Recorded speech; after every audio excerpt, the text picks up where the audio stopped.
Hello, and welcome to another pop-up live with Annie Leib, and we have a special guest today. Mr. Scotty Garber is here in the house.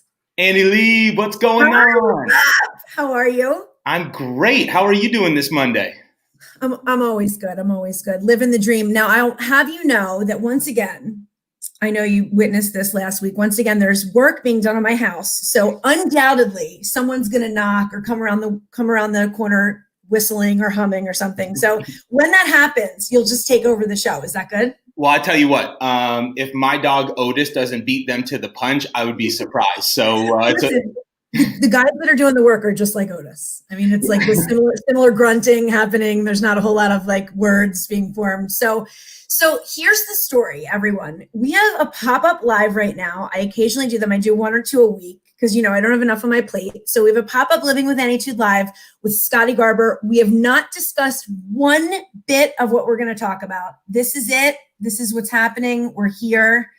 And the floor is yours, my friend. Tell us what you do, Scott. I think we've had like a couple conversations and we've talked about personal stuff, but we never really got into work. What I do, Annie, do we have time until next Tuesday to stay on the screen and talk? I mean, you can either tell me what you do or we can go into what I do and then we definitely don't have time. Yeah, right? No, it's a fun loaded question, but what I do as Scott Garber is just connect people. And I like to play sort of this game of 3D chess. And, I believe we met through the Noodleberg channel. And, those guys really took the script and flipped it on its head and taught me a methodology of going out and just telling my story, but not leading with what I do professionally first. And so I live my life in this way of curating new experiences to become more relatable to the masses, and then ultimately carving out my niche and provide value for folks as they come into my world. And so, a lot of that is centric around the sports world. Obviously I played collegiate football and so it's been really cool. 20 has been a building year for me. CHEK is my core business. And, I'm sure people tuning in have been, tuned into Checkpoint, which is my podcast. And, Annie, just trying to provide value to folks in unique ways and have these virtual cups of coffee and just try and make the best and embrace the situation that we were dealt here in 2020. And it's cool. I was talking to some folks this weekend, and it's like there's a lot of people in my world that I think 20 has sucked, right? It's just been bad. There's been a negative connotation. I can't say the same, I sort of look back and I'm like, I don't feel that way. I mean, everybody says that, Scott. I feel like we've talked about this, when we connected at first too, and I'm so with you about like leading with sort of your heart versus going in and being like, this is what I'm selling you. I never felt like that with you. I don't do that with potential clients or anybody. I just sort of want to get to know them on a personal level. And I know you feel the same way, but like my network and my connections have grown so much this year based on just trying to get connected with people, like much less about doing business. Don't you feel that way? What's cool is like through this year, and for all the people that are listening, if you don't know, like my life took a total turn last year. I mean, me and my now wife behind me, we went on a 20,000 mile road trip and completely unplugged from this chaos. And, when we came back into this year, this isn't at all what we anticipated, but a lot of that trip was grounding and really centering for us as people. And so it let whatever cards were dealt, we were able to play them. And it wasn't in this reactive state, Annie. It was like more proactive. So the more pure I became with myself, the more I was able to connect and resonate with folks during this turmoil. And so in some weird way, I went from sitting pretty low at the bottom and finding myself to now really being this beacon of hope, and people enjoy talking and having these virtual cups of coffee, and business isn't even covered in the first couple conversations. But and I think what's hard, or at least this has been, maybe you can nod your head, I want instant, right? I want to have a virtual cup of coffee. We hit it off. Let's do business. Well, you're a millennial, so that's part of your whole problem is that generation of just instant everything, and you have to just take a breath. I, myself, am a very patient person. No, I'm totally not patient. everything, and I'm not a friggin' millennial. I want it right now, and I want it yesterday. But at the same time, my heart does lead. And I will say that with that, I am patient, and I do believe and have been in sales my entire career in some way, shape, or form. And I will tell you that when I lead with my heart, I build that trust and that relationship much easier. And it just makes things better for an eventual sale, or maybe not, maybe just building the relationship and having the connection, right? Well, and you realize that when you lead with something beyond your product first, you do forge a real connection. And that to me is a lifetime. That's not like just a transaction where you come in and you leave. And so I've really taken my mentality to say, I could care less if I do transactional business. Now, monetarily, 20 hasn't been a great year, but the riches of life really live beyond that dollar. And they live in it's all relative, right? It has been a great year for, like, who's it been a great year for? You know, like every industry's been hit. I mean, we're all like, it's a level playing field. So like, it depends on how you look at it. I guess like your Annietude about it, you know, like your perspective and the lens that you're looking at everything. And, you know, hold on, we have a really nice note from someone. Hey guys, Annie's my favorite person in the world. Hi, Michael Valderano.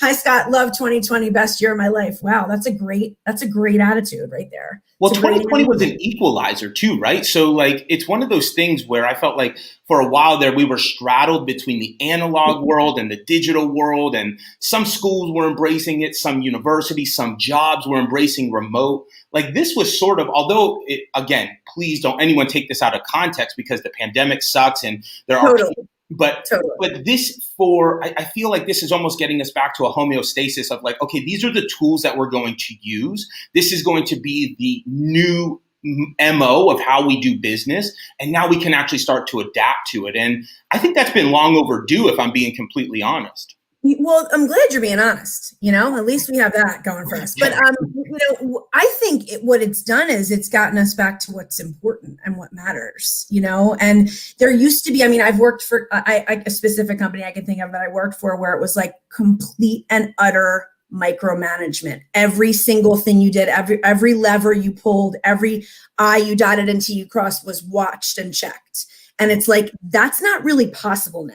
Like, it's just, it's out of your control. So like your teams that you're leading and your people, like you have to lead with your heart and you have to have trust and empathy and compassion and an understanding that life is different now. You know, we're in a different place. Hold on one second. Eventually becomes apparent. Hi, Sally Ann. If not out of the gate when someone is not authentically connecting with you. I completely agree with that. And I've had that too. Hold on. We have another comment. Dave, great points. Probably the worst year, best year personally. Worst Dave year. Volley. Yeah. What's up, man? That's a Heidelberg favorite right there. Oh yeah. Hi, Foley. I agree that forcing companies to think differently has encouraged innovation and creative cultures in their teams. Love that positive outcome. Thanks for highlighting. Foley is such, like, she's the one. And Foley, you know, to that point, like the athletic space, the sports world moved like a damn cruise ship. And I think we know other industries that like, hey, this has traditionally worked over the last 50 years. So if it's not broke, I'm really not going to fix it. And what COVID really did, especially, you know, in some of the athletic spaces at the college level, at the pro level, it exposed where the gaps were in the foundation. And so to the optics didn't perceive broken or like, hey, maybe we knew it was, but we'll keep kicking the can down the road because that's what we're comfortable with. This has really forced us to become comfortable in the uncomfortable and looking where those cracks are and saying like, hey, it's not perfect, but like we're all going through this together now. So let's actually fix it in a more holistic way, which is pretty cool. On to your point, Adam Michaels says entrepreneurs who can identify opportunity within the chaos will be able to redefine the future. Boom. What a genius Adam Michaels is. Adam Michaels, let's connect. I'd love to grab a virtual cup of coffee with you. Adam Michaels is the man. You will like him a lot, Scott. So yeah, I mean, I'm with on that note 100%. I actually just posted the other day. This was on a more personal note, but along the same lines. I posted about, you know, finding those opportunities and those moments in times when things are kind of might seem crappy. So it depends on your lens. It depends the way you're looking at things. Like the other day I woke up, I think I told you this even, I got no sleep. I was like, I had a foot here and like a little hand here and I was like, how do I even function today? And I could have gone with like, God damn, like this life is so hard right now. I didn't get any sleep in my kids' room. And then I thought, wait a minute. This is the greatest moment ever. Both my kids are in my gigantic king size bed, but they're smushed up to me to where it's like we're in a single. I'm going to appreciate this moment. And it was like an opportunity for me to grasp onto and put in my pocket for later. And it took me through the whole day. Like it was, and it's similar professionally where it's like, how can I turn this lens? How can I look at this differently? And it looks like something that could be, not an advantage, but look at it as an opportunity. Well, and I think, I mean, I couldn't agree more. And like, I don't know if you felt this. I mean, obviously you were in the professional world a little bit longer. But we would commute into. I don't appreciate that, Garber. I mean, that was the most PC way of saying, Annie, you're just a little bit older than me. Okay. Like it's 2020. It's not how to be politically correct. Anyway, go ahead. But you know what? It's like just because we do something over and over again does not mean that it's the best way to do it or it is the most effective way to do it. And so it's been really encouraging to see as a species how quickly we can adjust and still sort of recenter ourselves. And, one of the biggest through lines of this, talking to folks, is exactly what you just said. Like, hey, my kid's running in the middle of my meeting into my Zoom and I want to be so mad. But like, that's my damn kid. Like, that's just who I am. And so in some weird way, I just think this makes us more human, even though we stare into a screen that is smarter than us and has only been evolving for a couple of decades. That's the real paradigm shift where it's like, yes, it's making us more human, but we almost have to remove ourselves a little bit more and say like, okay, well, where is this going, right? So we make sure that we don't make the same mistakes that we did in the prior cycle, just with a different technology. Oh, you nailed it. I mean, 100%. And I think that there's like a general sort of, as much as the economy has taken a hit and regarding, maybe people say professionally, they haven't had as good of a year. There's a definite softening with leadership, like just softer edges, rounded edges, understanding that like my daughter's going to pop in here undoubtedly, like knocking on the door and talking about unicorns during like a client proposal. And that's just what's going to happen, and like I've seen people soften on the other end that wouldn't have more than a year ago. They would have been weird. They say, I'm happy. I've been so happy this year. And it's like, well, this is the paradox that really messes me up. So we go to work, we bust our ass for all this money because that's the idea of success. Right. But only to realize that the real success is in the amount of time that we're able to spend with the ones we love. So in some roundabout way, this is almost debunking the American dream of shut up and dribble or put your head down and go work, because it's like we value a hell of a lot more here than I think we gave ourselves credit for. 100%. How do you balance that though, right? How do you balance growing and maximizing top line revenue with this compassionate, more soulful side of business? That's what I've really become fascinated with. Well, tell me. It's very difficult, right? Because I think in the world that we live in right now, the almighty dollar has trumped all, and no pun intended, but maybe a pun. And I think that we've become really good at exposing the gray space, Annie. And in the gray space comes the nuances of really deviating away from our ethics and morals and trying to sort of game the system, but like more for a self-prophecy than the greater good. And what this election, regardless of what side of the aisle you sit on, we're really divided, and we don't really have things in place right now to bring us back together to circle around the whole country. And so I think the way we do business perpetuates that. Right? It's very transactional. There's no greater good. So, I'm currently putting my hand in ventures to try and make a cohesive unit and bridge sectors of the community. So it's not only a monetary contribution, but it's also you're humanizing that person or that sector. And I think that is going to start to breed a more compassionate lens of capitalism instead of just exploiting the almighty dollar to end up where we're sort of at right now. So it's, in a way, as much as this has brought us a lot of horror and discomfort and still is going to keep getting worse right now in our country, especially with the pandemic, but it will get better. It's almost like as if in some way this was supposed to happen in a way, like to sort of flush out. Yeah. But Well, I mean, listen, what happened in 2008 and 2009? Well, right? I know. Huge housing crisis. Yet? I mean, I know. When weren't you born right around then? Man, I was learning just what equity was in a house. I mean, I was a senior in high school. Hold on, we have a couple of comments. Hold on. There's always a way. If people choose to see positives, they get positives. If they choose negatives, that's what they get. It's when we are uncomfortable, that's when we discover who we are. That's very true. COVID has exposed a number of gaps in the society where we live. Partnerships needed more than ever. Good chat, team. Glad to hear that, Amandi. Appreciate your chiming in. Secondly, Sally Ann, because when you lead from the heart, good people will work hard for you in a way that blows the door off of how hard they'll work for you when you aren't being super caring. That is like, so, I mean, when I talk about, I'm going on a podcast later tonight, I'm being interviewed and we're talking about authenticity and leadership. You're being interviewed? What's that? You're being interviewed? How cool. I'm being interviewed. Is that crazy? Or what? Look, I know you stalk my interviews. So, I mean, we're talking about authenticity and leadership. And it's like, I've been preaching this for years, like, have trust, have compassion in your team, have understanding, have empathy, lead with your heart. I mean, the best leaders care about, it's not just the numbers will come, right? And I think, those words you talk about, trust, like these are things that we think just come inherently to us. And what I've learned through this, Annie, is that we, think about like you're sitting courtside at a boxing ring. Right. And as that boxer's getting beat up, blood is splattering everywhere. Right. And eventually it just cakes on you and cakes on. So it makes it really hard to do some of those core things that you talk about, trust and lead with a kind heart, because you know what? Life is hard and life deals you blows that you can't really expect. And so I don't know if this is true for you, but when my trust is taken from me, I then have to learn how to forgive in order to trust again.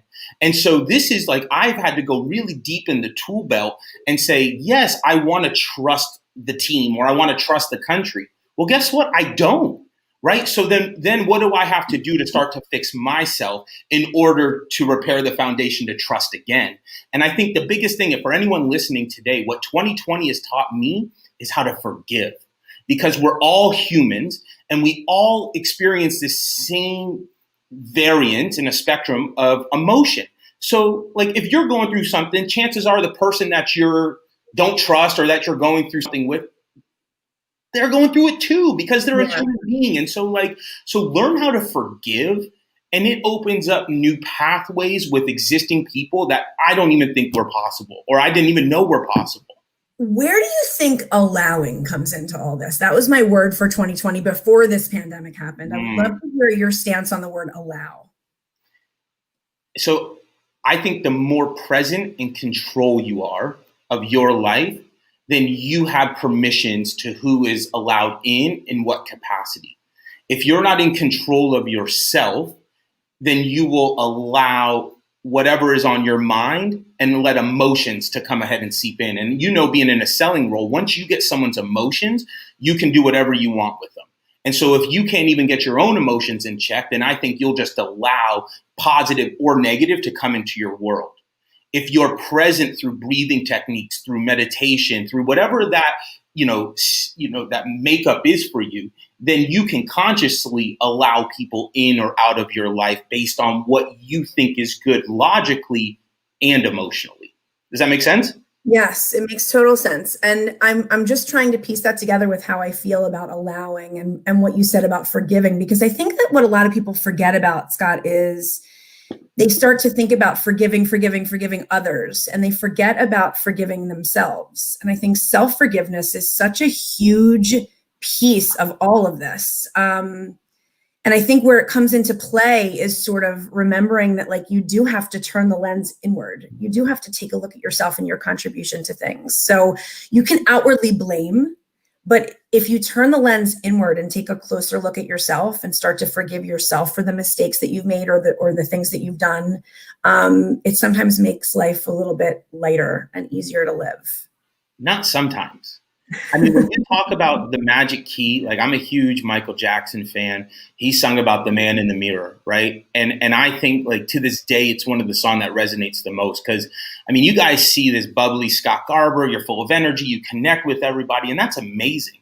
But like the 5-year path that it took for me to get there, you know, we don't talk about Scott Garber and getting his car repossessed. We don't talk about Scott Garber and his father just bowing out of his life unexpectedly. No one understands those guys, and we only see the end result. And you know, there's shout out to my guy Eric Hewson, who runs the nonprofit We're All a Little Crazy. Everyone should check it out because the stigma that 1 in 5 suffer from mental illness or have mental health disputes is terrible. It's terrible. So that means that 4 out of 5 Americans think that the 6 inches between their ears are all buttoned up. And that's just not true. We're all going through this. And so we talk about sitting in our own shit, and excuse my mouth, but it's like when you get to rock bottom, people talk about failure.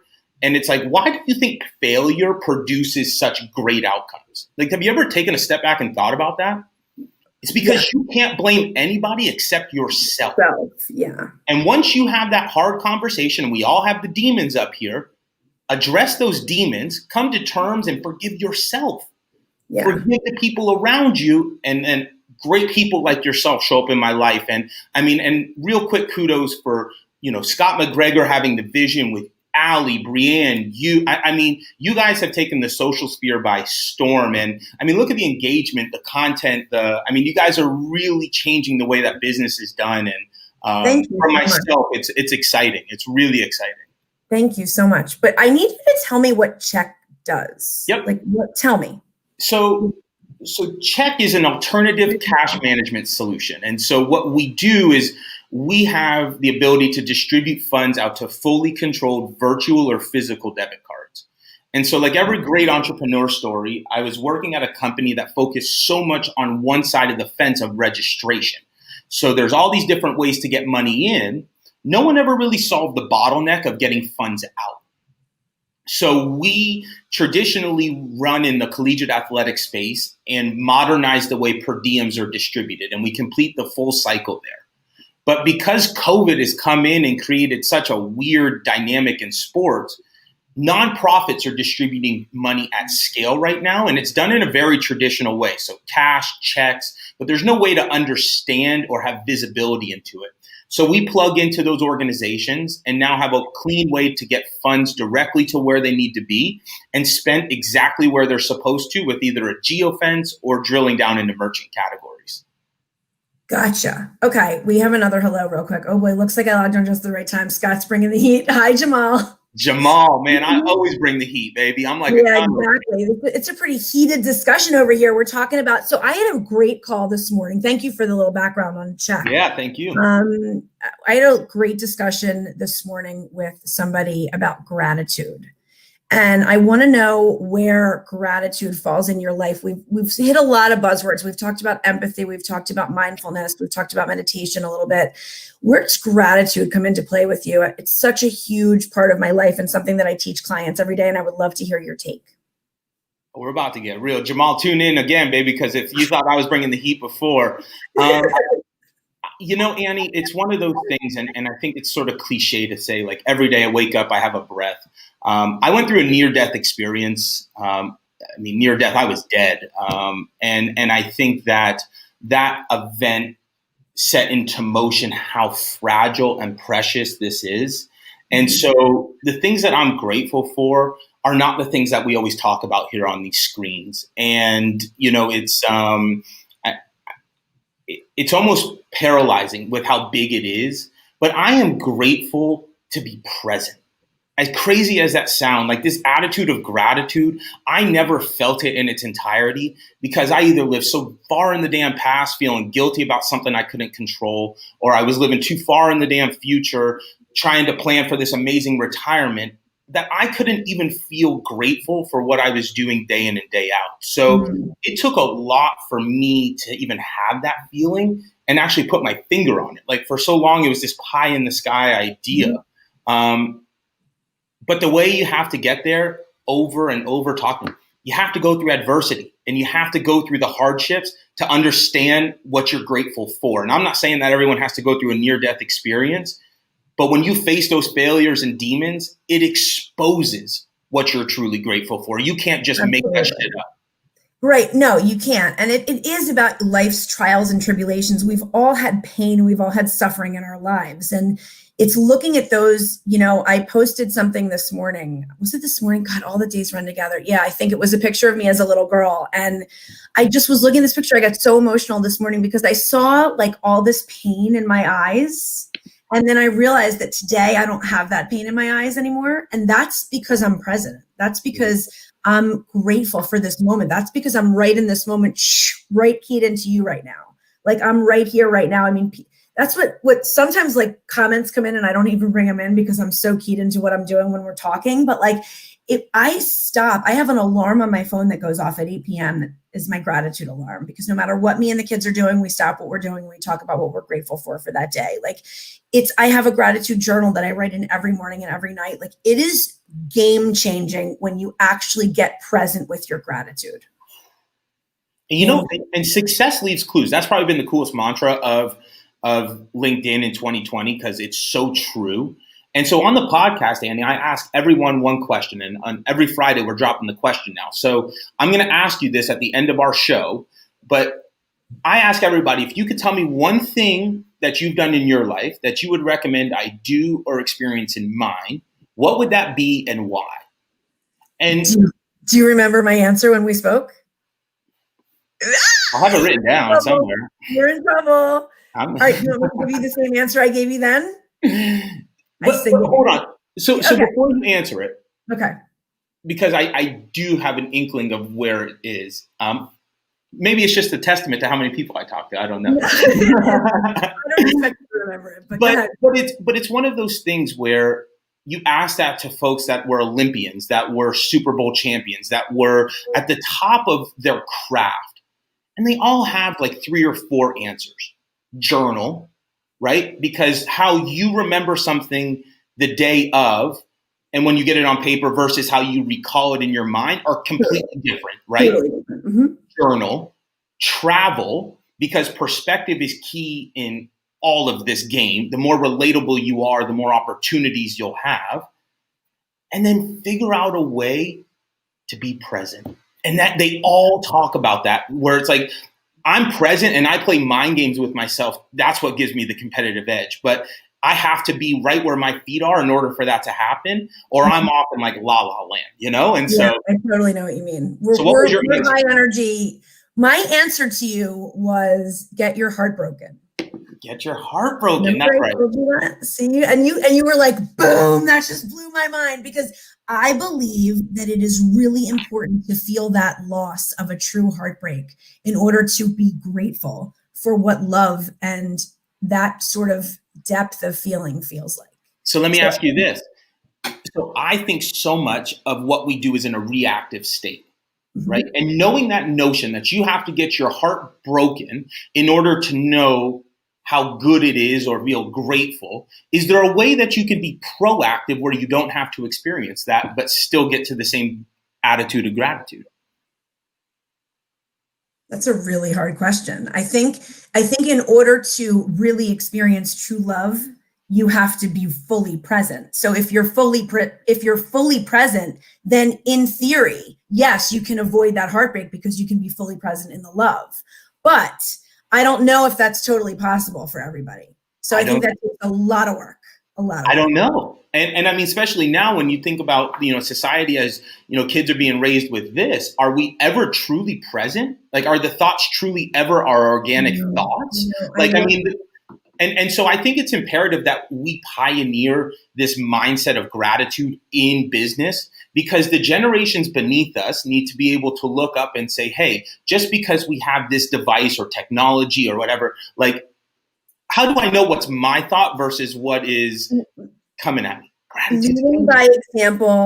Leading by example is, as a parent, and I mean, considering you're 12, you don't know yet, but no, I'm just kidding. I know you're not that young. No, but as a parent, I have to tell you that leading by example and modeling the way are the things that get me up in the morning and get me doing the things I'm doing and doing the next best thing, doing the next right thing, because my daughter's watching, my son's watching, and I need them to see me being grateful in what I'm doing. They understand the gratitude alarm even as little kids, and I try to take the devices and have our present moment. We sit around at dinner and we have our time and we're really, really present in that moment. We laugh and we cry and all the different things, because that's what you have. Those are the moments, even if they want to be off doing homework or I have 27 things I'm involved with, I have to stop and just, because I'm leading, I'm showing them how to live as a grown-up, I'm showing them the way. They're all learned behaviors, Annie. And I think what's so cool is when I look back, when's the last time you put the Pythagorean theorem into use from middle school? It's so funny that you say that. I always use Pythagorean theorem as an When? example. No, like as a joke. Like I say it as a joke. No, exactly. But what do you put in use is real life stuff. What do you real life moments, real life stuff, and shit's gonna happen. Shit's gonna hit the fan, and it's how you deal with it, right? Like stuff is gonna go wrong. And I used to be the queen of reactions. I'm still not fabulous, but I really, really try to be more of an actor in my life than a reactor. And it's a work in progress. I think we're all whips. We're all works in progress. So, and so I want to leave everybody with this. Like if you don't believe what we're talking about is true, go study some of the early pioneer women in sports or the 4-minute mile. And what's really cool is what seems impossible. Once that barrier is broken and the learned behavior can be sent back down, it can be replicated. And so it takes pioneers to have a vision and go somewhere where no one else is gone. But then, Brandy Chastain, shout out, quick plug. We're having a huge event with Brandy Chastain in the club room on Thursday. Shoot me or Annie a DM if you want information.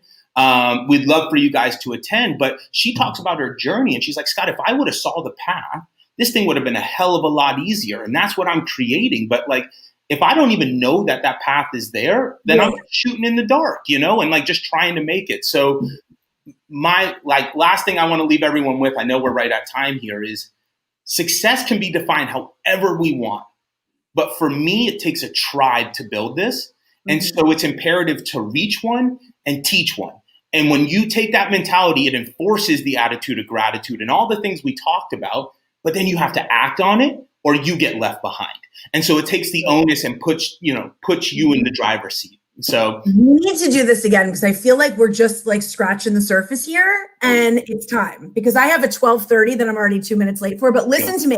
I loved having you. This was an awesome pop-up. Let's do it again. You have so much wisdom for someone that's so young. 11? Yes. Thank you so much for being here. I'm pissed off that's not a Philly shirt. As soon as I popped on, I was like, that's a Philly. No. And he was like, over my head. Go Chatham. I don't know wherever it's at. Take cod, lobsters. All right, man. So we'll talk again soon. Thank you guys for joining. We have a couple other comments.